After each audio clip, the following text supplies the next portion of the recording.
पूर्ण किया गया है, उनके उद्घाटन हुए हैं। ये 11 साल से भी पहले की बात चल रही है। जैसे अब हम जम्मू श्रीनगर रेलवे की बात कर रहे हैं तो बहुत पहले का है, मनमोहन सिंह प्रधानमंत्री तब से शुरू हुआ। समय लगता है बनने में, ये लंबे प्रोजेक्ट होते हैं, और खासकर पहाड़ों के अंदर सुरंगें बना के, वहाँ बड़े बड़े पुल बना के, जिस तरह से हमने बताया कि पूरे वर्ल्ड का सबसे ऊंचा पुल वहाँ पे बनाया है, इनमें समय लगता है। तो ये नई खबर, नई दृष्टि, नई दिशा, रंगीन खबरों की परत दर परत खोलता है।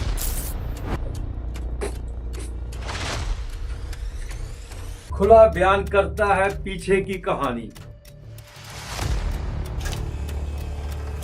जुड़े रहे एपीजी न्यूज के साथ।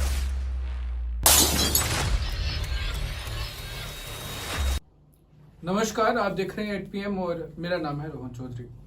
भारत में मनाए जा रहे हैं प्रधानमंत्री मोदी के 11 साल बेमिसाल, और दूसरी तरफ अगर कहा जाए तो पाकिस्तान का हो रहा है बुरा हाल। और ये आज से नहीं हो रहा। जिस दिन प्रधानमंत्री मोदी पहली बार भारत के प्रधानमंत्री चुने गए थे, उसके बाद ही पाकिस्तान में एक बौखलाहट सी देखने को मिली। लेकिन आज अच्छी तरह से 11 साल पूरे हो चुके हैं, और कई तरह की ऐसी ऐसी पॉलिसीज जो भारतीय जनता पार्टी के द्वारा भारत में लाई गई हैं, पाकिस्तान उससे हमेशा बौखलाया हुआ था और अभी भी बौखला रहा है। इसके बाद ऑपरेशन सिंदूर हुआ, कई सारी चीजें हुई, लेकिन कहीं ना कहीं देखा जाए तो पाकिस्तान भारत में प्रधानमंत्री मोदी के द्वारा जो सरकार का नेतृत्व किया जा रहा है उससे डरा हुआ है। इस पर खास बातचीत करने के लिए हमारे साथ मौजूद हैं पीपी न्यूज लाइन के editor in chief Adarshpal Gupta ji. Sir, बहुत बहुत स्वागत है। धन्यवाद सर, आज पूरा भारत प्रधानमंत्री मोदी के 11 साल बेमिसाल मना रहा है। एक तरफ कहीं ना कहीं कांग्रेस और विपक्ष क्रिटिसाइज कर रहे हैं, लेकिन इसको अच्छी तरह से मनाया जा रहा है। दूसरी तरफ पाकिस्तान में बौखलाहट देखने को मिल रही है। क्या कहेंगे सर? रोहन, 11 साल हो गया इंडिया की हुकूमत को बने हुए जी भारत के अंदर, और लगातार, इससे पहले भी चांस मिला लेकिन बहुत कम चांस था। लगातार 11 साल से प्रधानमंत्री नरेंद्र मोदी, उनकी जो अध्यक्षता में चल रही सरकार जो चल रही है, नेतृत्व में चल रही है। 11 साल में भारत कहाँ से कहाँ पहुँच गया है जी। बहुत सी ऐसी चीज़ें हैं जिसको हम पाकिस्तान के साथ रिलेटेड कह सकते हैं। जिस तरह से आपने पाकिस्तान की बात की, सबसे बड़ी बात यह है कि भारत ने एक ही चीज़ नहीं देखी है कि उसको एक ही, पाकिस्तान में तो एक ही चीज़ है, वहाँ तो कि भारत के साथ आतंकवाद कैसे भेजना है, वहाँ उसकी फैक्ट्री कैसे लगानी है, कश्मीर को डिस्टर्ब कैसे करना है, यही चीज़ें उसने की है 11 सालों में। पिछले उससे भी पहले यही करते आए हैं। लेकिन भारत ने प्रधानमंत्री नरेंद्र मोदी के बनने के बाद डिफेंस के साथ साथ उन्होंने अपने भारत की हर चीज़ की तरफ ध्यान दिया। हर चीज़ में तरक्की हुई है, कहाँ नहीं हुई। एजुकेशन में आप ले लीजिए, यूनिवर्सिटीज को ले लीजिए, आप एम्स को ले लीजिए, हेल्थ सेक्टर में ले लीजिए, रोड्स की कनेक्टिविटी को ले लीजिए, उनका कोई चीज़ ऐसे नहीं है। और जम्मू कश्मीर को लेके जब खास तरक्की की बात होती है तो पाकिस्तान के पेट में दर्द होता है, तकलीफ होती है। सबसे बड़ी बात तो ये थी उनको, पाकिस्तान के लिए 370 जिसके ऊपर उनकी राजनीति चल रही थी, वो कभी कह ही नहीं सकते थे कि जम्मू कश्मीर के अंदर भी 370 खत्म हो सकती है, 35 से खत्म हो सकता है। नरेंद्र मोदी ने कर दिखाया। उसके बाद पाकिस्तान को पता है इस बात का कि हमने जो फैक्ट्री लगाई हुई है इसको हमने डिस्टर्ब करते रहेंगे, लेकिन एक बार नहीं, 2 बार नहीं, 3 बार उन्होंने जवाब दिया।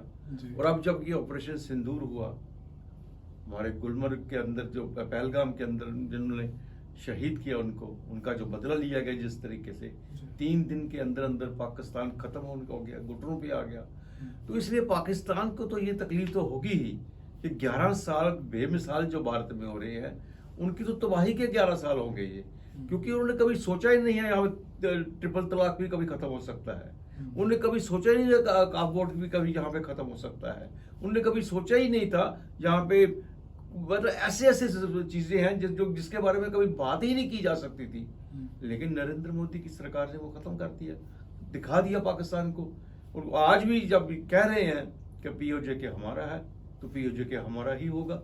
अगर अब तक जो कुछ कहा है वो सब कुछ पूरा हुआ है, तो इसमें भी देर नहीं लगेगी। वो देर अब तो दूर नहीं है जब- जिस दिन बिल्कुल, पीयूष के हमारा अब तो वहां के लोग खुद कहने लगे हैं कि हमें भारत के साथ भारत के साथ मिलना है। तो ये 11 साल बेमिसाल हम कह सकते हैं। लेकिन जहां तक आपने अपोजिशन की बात की कि वो क्रिटिसाइज भी कर रहे हैं, इसमें कमियां रह गई, कोई भी चीज अच्छी करो उसमें से कमियां ढूंढने में कुछ ज्यादा समय नहीं लगता, क्योंकि अच्छाई जो होती है अच्छाई सामने आ जाती है। कमियों को ढूंढ लेते हैं क्योंकि उनका काम होता है कमियों को ढूंढ, लेकिन फिर भी सबसे बड़ी बात ये है हमारे हिंदुस्तान के अंदर, हमारे भारत के अंदर क्रिटिसाइज हम आपस में ही करते हैं ना।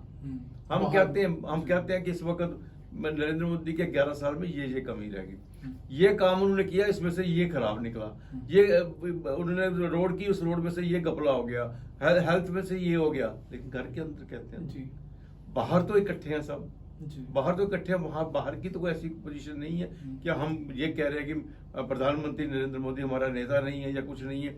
अभी हाल ही में जो जितने भी डेपुटेशन बाहर गए हैं सब पार्टीज के थे, सब पार्टीज के अपोजिशन के पार्टीज थे, उनको नेता बना के भेजा गया था, उनको लीडर बना के भेजा गया था, और सभी ने अपने देश की बात की। उसमें बिल्कुल किसी ने किसी किस्म का मतभेद दिखाई नहीं दिया। तो यही तो सब बात है जो पाकिस्तान को अच्छी नहीं लग रही। लेकिन अगर दूसरे एंगल से देखा जाए तो भारतीय जनता पार्टी के कई नेता ऐसे हैं जो बोल रहे हैं 11 सालों में बहुत काम हुआ। बिल्कुल हुआ, इसमें कोई दो राय नहीं है, लेकिन ये भी बोल रहे हैं कि 11 साल से पहले कुछ नहीं था। नहीं, ये तो नहीं हम कहेंगे इस बात को, क्योंकि कोई भी प्रोजेक्ट जो होता है, जब लंबे प्रोजेक्ट होते हैं वो उसमें समय लगता है जी। ये बहुत से ऐसे प्रोजेक्ट हैं जिन्होंने प्रधानमंत्री जी के कर कमलों द्वारा उन्हें सब पूर्ण किया गया है, उनके उद्घाटन हुए हैं। ये 11 साल से भी पहले की बात चल रही है। जैसे अब हम जम्मू श्रीनगर रेलवे की बात कर रहे हैं तो बहुत पहले का है, मनमोहन सिंह प्रधानमंत्री तब से शुरू हुआ। समय लगता है बनने में, ये लंबे प्रोजेक्ट होते हैं, और खासकर पहाड़ों के अंदर सुरंगें बना के, वहाँ बड़े बड़े पुल बना के, जिस तरह से हमने बताया कि पूरे वर्ल्ड का सबसे ऊंचा पुल वहाँ पे बनाया है, इनमें समय लगता है। तो ये कहते हैं जब कोई पत्थर तोड़ा जाता है ना, जो आखिरी हथौड़ा मारता है जिसके बाद हथौड़े से टूटता है, नाम उसका क्रेडिट उसको मिल जाता है। ठीक है, पर विकास हुआ है। विकास हुआ ना, देश के लिए चीज बनी है ना, किसने बनवाया, कब शुरू हुआ, क्या हुआ, देश के लिए ना। आज 4 दिन से यहाँ पे आपको टिकट नहीं मिल रही श्रीनगर की, इतनी ट्रैफिक होगी, इतने टूरिस्ट जा रहे हैं उसके अंदर, देखने के अंदर, घूमने के अंदर, आसान हो गया सब कुछ। तो जो भी चीज है क्रिटिसाइज होता रहता है, ये हमारे देश के अंदर की बात है, और ना भी करें, एक हेल्दी क्रिटिसिज्म मस्ट। सरकार को आप ऐसे नहीं छोड़ दे सकते हैं। सरकार के पीछे अपोजिशन जरूर होनी चाहिए, जिनको समय समय पर टोकती रहे, समय समय पर उन्हें याद दिलाती रहे, समय समय पर कहती रहे कि आप यहाँ पे गलत हो, इस गलती को सुधार लो। इसलिए अपोजिशन का होना बहुत जरूरी है। पाकिस्तान बौखलाया है, इसमें कोई दोहराई नहीं है। प्रधानमंत्री मोदी ने जब से अपना कार्यभार संभाला है तो पाकिस्तान ने अपनी नापाक हरकतें लगातार दिखाई हैं। चाहे आप कितने सारे अटैक हमें देखने को मिले, पहले कश्मीर तक सीमित था, फिर जम्मू संभाग में भी देखने को मिला। धारा 370 के बाद सोचा आतंकवाद खत्म हो जाएगा, आतंकवाद खत्म हुआ है, इसमें कोई दो राय नहीं है। लेकिन आतंकियों की जो साजिशें थी वो जम्मू संभाग तक भी पहुंच गई हैं। लेकिन बड़ा सवाल ये है कि सर अब विपक्ष की तरफ थोड़ी सी नजर में आए, वो बोलते कि कुछ नहीं हुआ, जम्मू कश्मीर में कुछ ही नहीं हुआ था, 11 साल में सारा कुछ हो गया। नहीं, मैंने पहले ही आपसे कहा है ना जी। मैंने अच्छे नहीं लगते शब्द बोलना यहाँ पे, जब किस भी इसका दर्शकों के बीच में, कि पहले हमारे पास कुछ भी नहीं था। क्या नहीं था, कुछ क्या, चांद पे हम पहुंचे थे। आज भी मुझे स्क्वाड्रन लीडर राकेश शर्मा के वो शब्द याद आते हैं, जब चांद के ऊपर से श्रीमती इंदिरा गांधी जी ने नीचे से पूछा था हमें भारत कैसा दिखाई दे रहा है, तो उन्होंने कहा सारे जहां से अच्छा। तो ये बात नहीं है, चांद पे हम पहुंचे हुए थे। 1971 में पाकिस्तान के टुकड़े 2 कर दिए, क्या नहीं था, क्या कमी थी।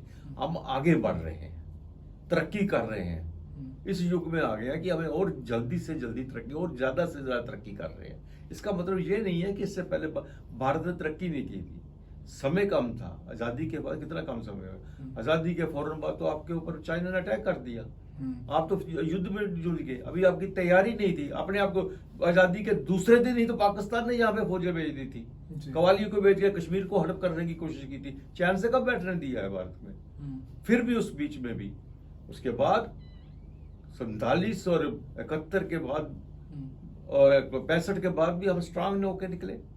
65 का युद्ध भी हमने जीता, 71 का युद्ध भी हमने जीता, 62 में हमें जो हार मिली, जो हमें नुकसान उठाना पड़ा, उससे सीख ली हमने, उससे आगे बढ़े। तो इससे इस तरह से ये सब चीजें वक्त के साथ साथ चलती रहती है। ये हमारा बहुत बड़ा देश है, बहुत बड़ा। हमारे एक एक स्टेट के जितनी पॉपुलेशन के बाहर जाओ तो आपको देश मिलेंगे। हाँ बिल्कुल। आपके यूपी में से 4 कंट्री से निकल जाएंगी। जी बिल्कुल। ये बात नहीं है। इतने बड़े देश के अंदर छोटी मोटी चीजें होती रहती हैं, लेकिन इतने बड़े देश को एक साथ लेके चलाना ये बहुत बड़ी बात है। ये बहुत बड़ी बात है। ये कोई भी हुकूमत आती है, चाहे वो कांग्रेस की थी या बीजेपी की है या कोई भी आती है, वो साथ लेके चलती है, सबको लेके चलती है। बाकी वोटों की राजनीति तो हर जगह चलती रहती है। ये फैक्ट है। और किसी राजनीतिक विशेषज्ञ ने भी ये कहा था कि डेवलपमेंट होना जाहिर सी बात है, चाहे सरकार किसी की भी हो, हर एक देश में डेवलपमेंट तो होगी ही होगी, लेकिन डिपेंड क्या करता है कि वो किस दर पे होगी। ऐसा नहीं है कि पुराने समय में विकास नहीं हुआ। जम्मू कश्मीर की बात कर लें, यूनिवर्सिटीज, पुराने हाईवेज, कॉलेज, जीएमसी एटसेट्रा, कई सारी चीजें हैं। तो ये पुराने समय में ही हुई थी जब विपक्ष की सरकार थी। तो ये तो फैक्ट है कि विकास होगा और होता ही रहेगा, लेकिन किस दर पर होगा। अभी 11 साल की बात करेंगे, इसमें विकास हुआ है, लेकिन इसकी जो दर थी वो ज्यादा थी, यानी कि तेजी से विकास हुआ है। लेकिन वही बात करेंगे, वो कहा जाता है कि जो दूसरे हैं वो बोलते हैं, बोलने दो। एक कहावत कही जाती है कि कुत्ते भौंकते रहते हैं लेकिन हाथी चलता रहता है। ये किसी बड़े शायर ने कहा है। और वहीं कई सारी ऐसी कंट्रीज हैं, कई सारे जो हिंदुस्तान के दुश्मन हैं, वो क्रिटिसाइज करने की कोशिश कर रहे हैं, लेकिन भारत सुदृढ़ है, भारत बढ़ रहा है। 10वीं इकोनॉमी से लेकर अभी ये 4थी पर पहुंच चुका है। और आने वाले समय में ये उम्मीदें लगाई जा रही हैं कि वो दिन दूर नहीं है जब भारत पूरे विश्व की नंबर 1 इकोनॉमी बनेगा। इस पर आपकी क्या राय है, कमेंट सेक्शन पे जरूर बताएं। कल फिर मिलते हैं 8 बजे। नमस्कार।